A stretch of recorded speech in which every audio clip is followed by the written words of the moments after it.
തിരുവനന്തപുരം ജില്ലയിൽ മാത്രം കഴിഞ്ഞ ദിവസം നിരവധി പേർ ആശുപത്രികളിൽ ചികിത്സ തേടിയിരുന്നു. ഇതിന് പിന്നാലെ നടത്തിയ കർശന പരിശോധനയുടെ ഭാഗമായി ഞെട്ടിക്കുന്ന റിപ്പോർട്ടാണ് ഇപ്പോൾ പുറത്തു വന്നിരിക്കുന്നത്. ഏതാനും ദിവസങ്ങൾക്ക് മുൻപായിരുന്നു വൈകുന്നേരത്തോടുകൂടി അതിശക്തമായ ഛർദി, ഓക്കാനം, വയറുവേദന തുടങ്ങിയ ലക്ഷണങ്ങളോടുകൂടി വിഴിഞ്ഞത്ത് നിന്നുള്ള ആളുകളെ ആശുപത്രികളിൽ പ്രവേശിപ്പിച്ചത്.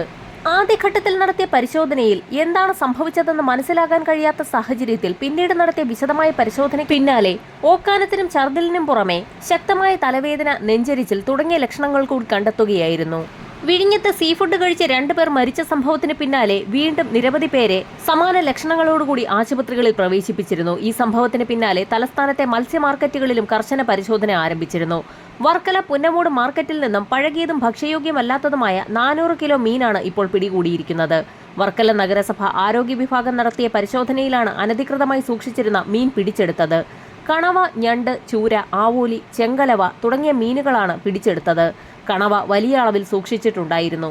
5 തെങ്ങ് ഉൾപ്പെടെയുള്ള സ്ഥലങ്ങളിൽ നിന്ന് മീൻ കൊണ്ടുവന്ന് ദിവസങ്ങളോളം ഐസും മറ്റ് പദാർത്ഥങ്ങളും ഇട്ട് സൂക്ഷിച്ച് വിൽപ്പന നടത്തുന്നതായി ആരോഗ്യ വിഭാഗത്തിന് പരാതി ലഭിച്ചിരുന്നു. തുടർന്നാണ് കഴിഞ്ഞ ദിവസം വൈകുന്നേരം പരിശോധന നടത്തിയത്. പിടിച്ചെടുത്ത മീൻ നശിപ്പിച്ചു കളഞ്ഞു.